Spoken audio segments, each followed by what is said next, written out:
누가복음 22장 39절에서 46절을 통해서 아버지의 뜻대로, 여기서 아버지는 하나님 아버지를 의미합니다. 그래서 우리 하나님 아버지 뜻대로라고 하는 제목으로 말씀을 드리면서 은혜를 받겠습니다. 우리 예수님이 습관적으로 기도하시는 산 하나가 있었는데 그 산이 감람산입니다. 오늘 본문은 감람산으로 이렇게 묘사가 되어 있습니다. 그러나 마태와 마가는 감람산 가운데 구체적으로 겟세마네 동산에 가셔서 예수님이 기도하셨다, 이렇게 기록이 되어져 있습니다. 겟세마네 동산의 뜻은 기름틀이라고 하는 뜻입니다. 겟세마네 이 동산에는 어떤 나무가 많이 자라고 있는가? 한 숲을 이루고 있는데 감람나무 숲을 이루고 있습니다. 작은 동산입니다. 그래서 예수님은 이 감람산을 찾으셔서 습관을 따라 기도하시곤 하셨습니다. 예수님은 이 산에 가셔서 휴식도 취하시고 기도도 하시고 그랬던 산입니다. 바로 이 산을 찾으셔서 예수님이 십자가를 지시기 전에 십자가를 내가 어떻게 져야 될 것인가 마지막 준비 기도를 하셨던 곳이 이 감람산 겟세마네 동산입니다. 우리는 이 겟세마네 동산에서 우리 주님이 기도하시는 가운데 1차적으로 기도 내용이 어떤 내용이었느냐면, 하나님 아버지, 내게 십자가의 그 쓰디쓴 그 잔이 내게 지나가기를 원합니다 하는 것이 예수님께서 인성을 지니시고 계셨던 첫 번째 기도의 마음이었습니다. 인성을 지니고 있다고 하는 것은 우리 사람과 똑같다는 뜻입니다. 배고프면 예수님은 배고픔을 느끼셨고요, 피곤하면 예수님도 피곤하셔서 주무셔야 됐고요, 그리고 많은 제자들에게 하나님의 말씀을 피곤하도록 가르치셨을 때는 한적한 곳을 찾아서 휴식을 취했는데 그 산이 바로 이 감람산입니다. 이제 예수님이 나약하실 수도 있고 피곤하실 수도 있고 그리고 목이 마르실 수도 있습니다. 아니, 전지전능하신 하나님인데 어떻게 그렇게 하실 수 있느냐고요? 인간의 모습으로 오셨기 때문에 그렇습니다. 수가성 여인에게 예수님이 내가 목이 마르다 그랬습니다. 예수님은 목도 마르십니다. 그렇기 때문에 우리 인성을 지니고 계셨던 예수님이 십자가의 그 아픔, 그 고통을 알고 계셨어요. 그 고통이 얼마나 클 것인가 그것을 아시고 이 잔을 내게서 지나가게 하여 주시옵소서, 이 말씀은 십자가를 내가 지지 않으면 안 되겠습니까? 라고 하는 말씀이에요. 자, 그럼에도 불구하고 예수님이 1차 그 기도를 드리고 나서 2차 기도를 하시는데 누가복음을 보면은 그 말씀이 구분되어 있고 한 절로 나열이 되어 있어요. 그러나 마가복음을 보시면 그것이 1차, 2차 기도의 내용이 구분이 되어져 있어요. 자, 예수님이 1차 기도를 하시고 이제 쿨쿨 자고 있는 제자들에게 찾아오시게 되죠. 예수님이 어떤 제자를 데리고 갔을까요? 누가복음은 그냥 제자들을 함께 데리고 갔다 그랬지만 마태와 마가는 구체적으로 세 제자인 베드로와 야고보, 요한을 데리고 갔다라고 말씀을 해요. 그러면은 나머지 9 제자들은 어떻게 말씀을 하셨는가? 너희는 여기 앉아서 기다려라. 다시 말씀을 드리면 베드로, 요한, 야고보 외에는 이들은 아예 기도조차 하지 않을 것이라고 하는 것을 아셨어요. 그래서 너희는 여기 앉아서 기다려라, 이렇게 하시고 세 제자를 데리고 가신 거예요. 그래서 예수님이 그 쓰디쓴 고난의 잔 십자가를 지실 때 예수님이 고민에 빠지신 거예요. 그 다음에 또 하나는 슬퍼하셨어요. 이것 또한 인성이에요. 예수님은 인간과 똑같은 감정을 가지고 계셨기 때문에 고민에 빠진 거예요. 고뇌하셨어요. 근데 보통 고민이 아니에요. 이것이 내가 어떻게 이 고통이 심한 그 십자가를 지셔야 되겠는가 하는 고민이에요. 자, 그런데 이제 세 제자를 데리고 가셔서 예수님이 이렇게 말씀을 합니다. 너희는 여기에서 깨어서 기도하라. 시험에 빠지지 않도록, 시험에 들지 않도록. 누가는 그 말씀을 유혹과 시험이라고 하는 두 단어를 같이 사용을 했죠. 시험 들지 않게 하는 거예요. 유혹에 빠지지 않도록 하라는 거예요. 그래서 기도하라 그랬는데 예수님이 1차 기도하시고 오셔서 이들이 기도하는가 보았더니 무엇을 했습니까? 잠들어 있었어요. 그러니까 9 제자와 별반 다를 것이 없어요. 그러면 이 제자들이 잠을 든 이유 두 가지가 있어요. 하나는 왜 잠이 들었는가? 눈이 심히 피곤해서. 두 번째 이유는 슬퍼서. 예수님도 슬픔에 잠겨 있는데 이들 또한 슬픔에 잠겨 있는 거예요. 왜 슬퍼요? 예수님이 떠나가신다고 하니까. 예수님이 떠나가신다고 하는데 그럼에도 불구하고 이 제자들은 자리 다툼을 한 거죠. 누가 큰 자가 될 것인가? 누가 머리가 될 것인가? 여기에 관심이 있지 예수님이 정작 십자가를 지셔야 될 그 의미는 아직도 모르고 있어요, 이들이. 그래서 잠이 든 거예요. 예수님은 고뇌에 차서 슬픔 가운데 빠져 있는데 이들은 콜콜 잠이 들어요. 왜? 자기들의 육체에 눈이 피곤해서. 또 하나는 예수님이 떠나가신다고 하니까. 자, 이들과 예수님과의 거리는 얼마만큼 되었느냐? 성경이 말씀을 합니다. 한번 따라 하실까요? 돌 던질 만큼. 돌 던질 만큼이에요. 자, 이제 한번 상상해 보십시오. 우리 성도님들이 우리가 앉아 있어야 될 자리가 어디인가? 9 제자가 앉아 있어야 될 저쪽 먼 자리인지, 예수님과 그래도 돌 던진 만큼이라도 가까이 있어야 될 그 자리인지. 그런데 예수님과 가까이 있었음에도 불구하고 돌 던질 만큼이니까 우리 성도님들이 바다나 강에 가가지고 바다 쪽으로, 강 쪽으로 돌을 하나 주워서 던진다고 가정을 합시다. 우리 여자 성도님들 몇 메타 던질 것 같아요? 모르긴 해도 한 20, 30m 던질 겁니다. 남자들 같으면 한 3, 40m. 그러니까 예수님과 제자들과의 거리는 20에서 50m 정도 되지 않았겠나, 그렇게 생각할 수가 있겠습니다.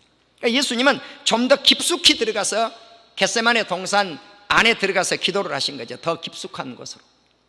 자, 두 번째 와서 졸고 있는 제자들을 향해서 너희들이 깨어서 기도할 수 없느냐? 라고 말씀을 합니다. 바로 우리 예수님은 십자가를 지시기 위해서 기도하시고 지셔요. 예수님이 제자 12제자를 뽑을 때 그냥 12제자를 뽑습니까? 아니요. 한적한 곳에 가셔서 쉬시기도 하시고 밤이 맞도록 기도하시고 12제자 사도들을 선택했더라. 아멘. 그렇습니다. 준비 기도하시고 일을 행하셔요. 이렇게 될 때 하나님의 뜻이 성취되어지는 역사가 있게 되어질 줄로 믿습니다. 그래서 주님이 1차 잠자고 있는 제자들을 향해서 깨어 있으라. 너희가 나와 함께 1시간도 기도할 수가 없느냐? 시험에 들지 않게 깨어 있으라. 그리고 돌아오셔서 기도가 다시 이어져요. 어떻게 이어지는가? 나의 원대로 마옵시고 아버지의 원대로, 나의 뜻대로 마시옵시고 아버지의 뜻대로 하시옵소서. 아멘. 인성의 뜻은 무엇입니까? 인간의 감정적 뜻은 무엇입니까? 그냥 십자가 지나가는 거예요. 안 지는 거예요. 그냥 지나가는 거예요. 이 고통 없이 지나가는 거예요. 그런데 신성의 뜻, 하나님의 뜻은 무엇인가? 지지 않으면 안 된다는 거죠. 질 수밖에 없다는 거죠. 그러니까 내 원대로 마시옵소서. 그래서 예수님은 몸과 영혼을 주님 앞에 드립니다. 아멘. 이것이 순종의 제사입니다. 순종의 제물입니다. 바로 예수님의 몸을 우리 아버지 앞에 드리고 예수님의 영혼을 아버지 앞에 드리면서 나의 원대로 마시옵시고 아버지의 뜻대로 하시옵소서. 내 뜻이 아니라 아버지의 뜻 앞에 내가 순종하겠습니다. 이것입니다. 사랑하는 우리 성도 여러분, 이 땅을 살아가시면서 우리가 누구의 뜻을 쫓아서 살아가야 될 것인가? 내 뜻인가? 아버지의 뜻인가? 나는 아버지의 뜻을 쫓을 줄 아는 저와 여러분들이 되어질 수 있기를 주의 이름으로 축원합니다. 사랑하는 우리 성도 여러분, 오늘 저와 여러분은 어떻게 주님의 뜻에 순종을 하면서 살아야 될 것인가? 우리는 하나님 아버지의 뜻대로 살았던 다윗과 같은 삶을 살 수 있기를 주님의 이름으로 축원합니다. 먼저 하나님의 뜻 앞에 순종하면서 살았던 다윗, 그는 시편 40편 8절과 143편 10절에 보면 하나님의 뜻을 행하면서 살았다고 하는 것을 알 수가 있어요. 나의 하나님이여, 내가 주의 뜻 행하기를 즐기오니 주의 법이 나의 심중에 있나이다. 하나님의 뜻을 행하기를 즐거워해서. 그러면 하나님의 뜻을 어떻게 행할 것인가? 하나님의 말씀을 통해서 행한다는 거예요. 말씀이 가라는 곳에 가면 주님의 뜻이에요. 아멘. 말씀이 가지 말라고 하는 곳에 가지 않으면 주님의 뜻이에요. 그런데 하나님의 말씀을 거역하면서 사는 것, 이것은 주님의 뜻이 아니에요. 그러니까 주의 뜻을 분별하는 것은 그냥 알 수 있어요. 말씀과 합하면 하나님의 뜻이요, 말씀과 합하지 않는 삶을 살아가면 하나님의 뜻이 아니에요. 사랑하는 우리 성도 여러분, 주는 나의 하나님이시니 나를 가르쳐 주의 뜻을 행하게 하소서. 그러니까 다윗은 하나님께서 나를 말씀으로 가르쳐서 주님의 뜻을 행할 수 있도록 얘기해야 돼요. 말씀을 올바로 배우면 주님의 뜻을 행할 수 있다고 하는 것이 다윗이 고백한 신앙이에요. 사랑하는 우리 성도 여러분, 사도행전 13장 22절에 보면 다윗을 왕으로 하나님께서 세울 때 사무엘상 13장 14절을 사도행전 13장 22절에서는 인용을 했습니다마는 내가 이새의 아들 다윗을 만나니 하나님 마음에 합한 자라. 하나님의 마음에 합한 이 다윗이 내 뜻을 다 이루리라. 아멘. 그렇습니다. 하나님 마음에 맞는 사람, 이 사람은 하나님의 뜻을 이루어낼 수 있는 사람이에요. 사무엘상 2장 35절에 이렇게 고백합니다. 내가 나를 위하여, 하나님을 의미해요. 하나님께서 하나님 자신을 위하여 충실한 제사장을 일으키겠다. 그 사람은 내 마음, 내 뜻대로 행할 것이라. 다윗을 가리키고 있는 말씀이에요. 사무엘하 7장 21절에 보면 주의 말씀으로 말미암아 주의 뜻대로 이 모든 큰 일을 행하사 주의 종에게 알게 하셨습니다. 주의 뜻대로 이 모든 큰 일을 알게 하셨다는 거예요. 그럼 이게 도대체 이 일이 어떤 일인가? 솔로몬 성전을 건축하는 일이에요. 그리고 다윗의 왕권을 영원한 왕국으로 세워주겠다고 하는 약속이에요. 다윗의 왕국은 만왕의 왕이신 예수 그리스도를 통해서 영원토록 이어진 왕국입니다. 할렐루야. 사랑하는 우리 성도 여러분, 바로 솔로몬 성전을 건축하는 것, 이것이 하나님의 뜻이요, 그리고 다윗 왕국을 영원토록 길이길이 보존하는 것, 이것이 하나님의 뜻이라는 거예요. 다윗은 그것을 알았어요. 바로 이 일은 큰 일이라고 고백을 합니다. 역대상 17장 19절에 보면 하나님께서 주의 종을 위하여 주님의 뜻대로 이 모든 큰 일을 행하사 이 모든 큰 일을 알게 하셨습니다. 주님의 뜻대로 알게 한, 그렇습니다. 사도행전 13장 36절에 보면 다윗은 당시에 하나님의 뜻을 섬기다가 잠들어 그 조상들과 함께 묻혀서 조상의 무덤 속에 들어갔다, 이렇게 말씀을 합니다. 이 세상을 살 때 다윗은 어떻게 살았는가? 하나님의 뜻을 따라 살다가 주님을 섬겼다. 그렇습니다. 사랑하는 우리 성도 여러분, 다윗처럼 하나님의 뜻을 따라서 살 수 있는 저와 여러분이 다 되어질 수 있기를 주님의 이름으로 축원합니다. 또 그 유명한 한 인물, 복음 전도자 바울을 소개하겠습니다. 바울 역시 하나님의 뜻을 따라 복음을 전파했던 인물입니다. 그는 내가 사도가 되었는데 어떻게 사도가 되었는가? 고린도전서 1장 1절, 고린도후서, 그리고 에베소서, 골로새서, 다 1장 1절이에요. 바울 서신에 나타난 그의 소명의식을 밝힐 때 이렇게 밝혀요.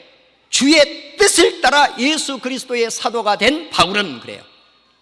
누구의 뜻을 따라서 네가 목사가 됐느냐? 누구의 뜻을 따라서 네가 장로가 됐느냐? 누구의 뜻을 따라서 권사가 되었고 집사가 되었느냐는 거예요. 바울처럼 주님의 뜻을 따라서, 하나님의 뜻을 따라서 이것을 안다면 사명자로서의 사명을 더 힘있고 온전한 사명을 감당해내는 사명자들이 되어질 줄로 믿습니다. 사랑하는 우리 성도님들, 한 사람 한 사람 그 작품이 유일한 작품들이기 때문에 그래요. 할렐루야. 누구의 입장에서? 하나님의 입장에서. 왜?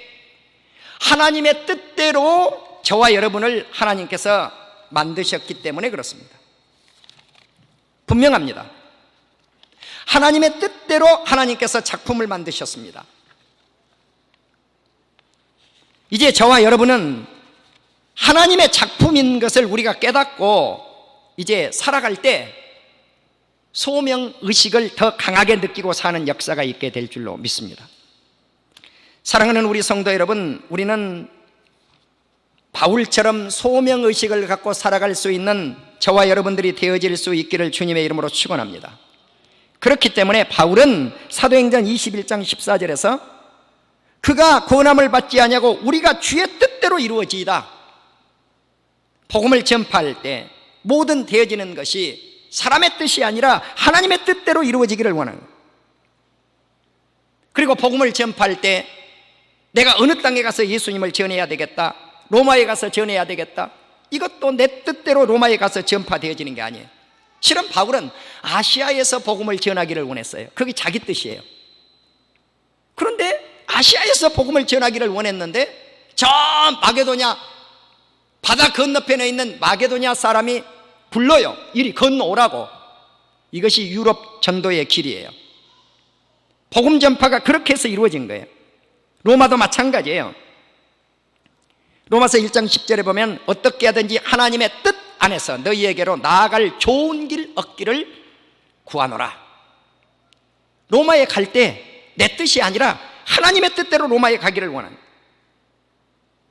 에베소서 1장 11절에 보면 모든 일을 그의 뜻의 결정대로 일하시는 이의 계획을 따라 우리가 애정을 입어 그 안에서 기업이 되었느니라. 이 세상의 모든 일은 하나님의 계획 속에서 움직여요. 하나님의 뜻 속에서 움직여져요. 사람이 많은 것을 계획할지라도 그 일을 이루어내시는, 경영하시고 이루어내시는 이는 여호와 아버지 하나님이시니라. 잠언은 그렇게 말씀을 해요. 내가 계획을 할지라도 성취하는 주의 뜻이 이루어져야 된다는 것입니다. 우리는 빌립보 2장 13절에 보면 하나님이 자기의 기쁘신 뜻을 위하여 너희에게 소원을 두고 행하게 하신다. 우리가 연초가 되면 많은 소원이 있어요. 이것저것 꿈이 있어요. 이런 계획 저런 계획을 많이 세우셔요. 누구를 위해서 세우십니까? 누구를 위해서 세우십니까?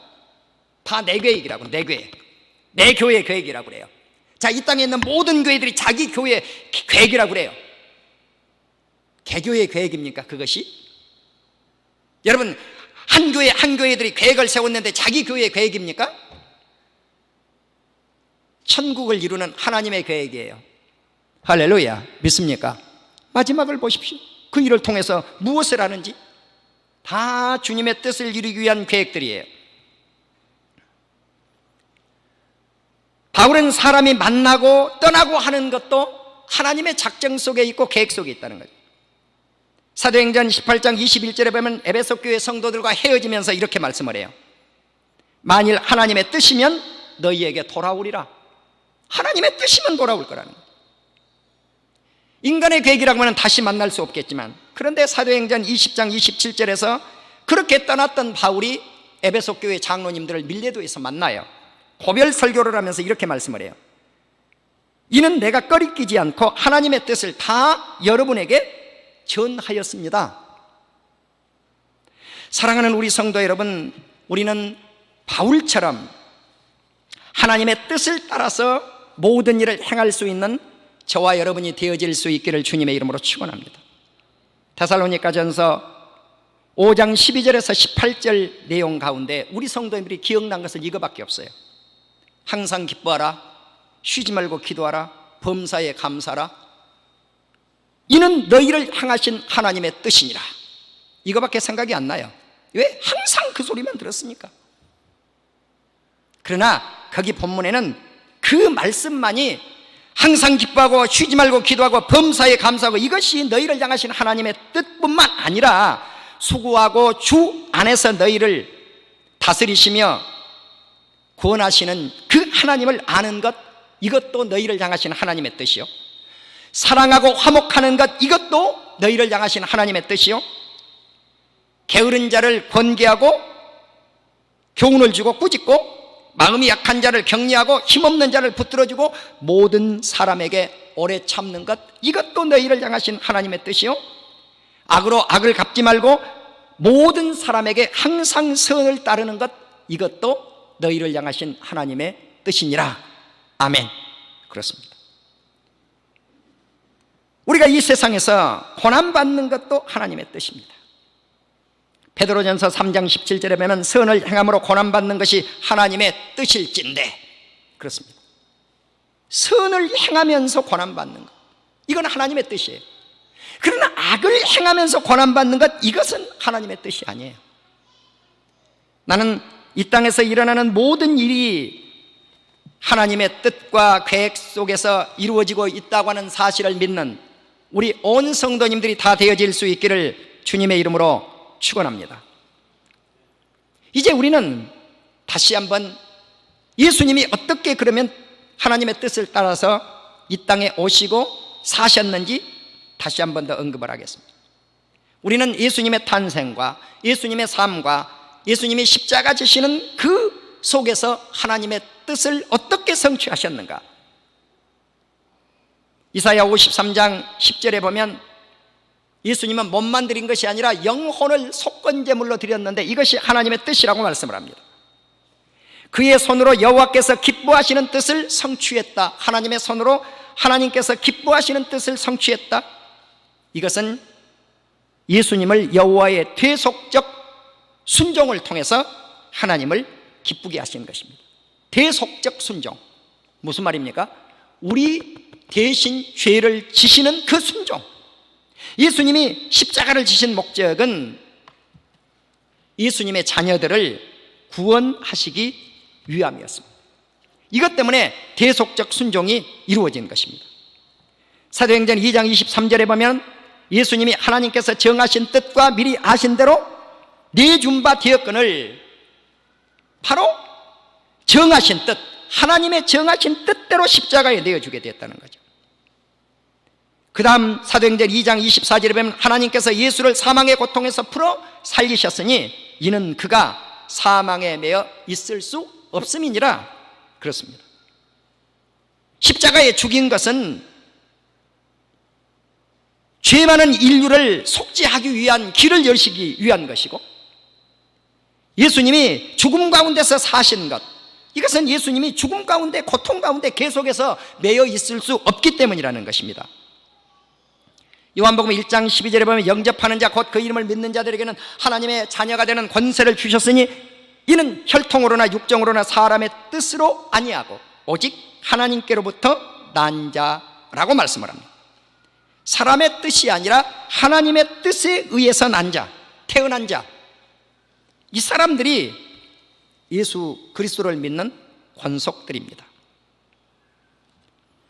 사랑하는 우리 성도 여러분, 요한복음 6장 38절에 보면 하나님과 예수님의 일치성을 강조하고 있는데, 내가 하늘에서 내려온 것은 내 뜻을 행하려 한 것이 아니고 나를 보내신 이의 뜻을 행하려 함이라.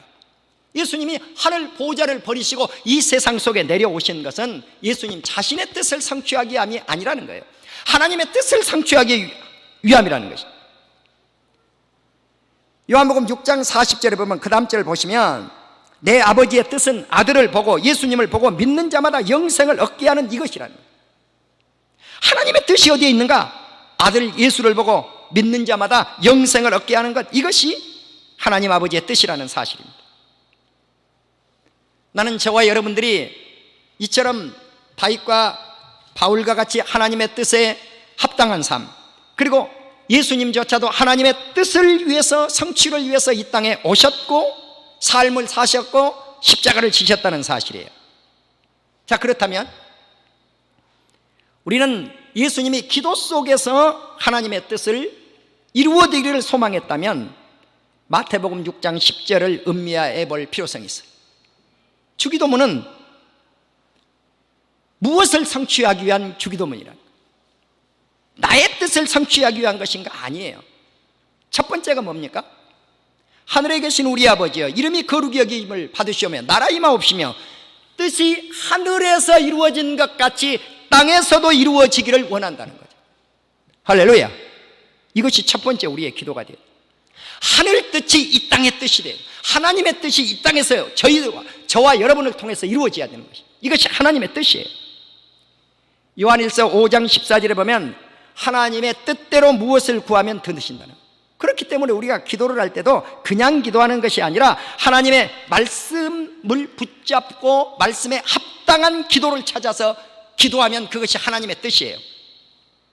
하나님 아버지, 백배교회를 대부흥을 시켜주시옵소서. 그럼 박형선 목사 지 뜻입니까? 우리 성도님들 뜻입니까? 그것이?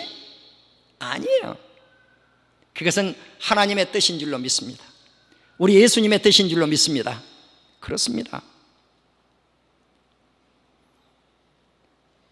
요한일서 5장 15절은 하나님의 뜻대로 구하면 무엇이든지 구하는 바를 들으시는 줄을 안즉 우리가 그에게 구한 것은 얻은 줄로 또한 아느니라.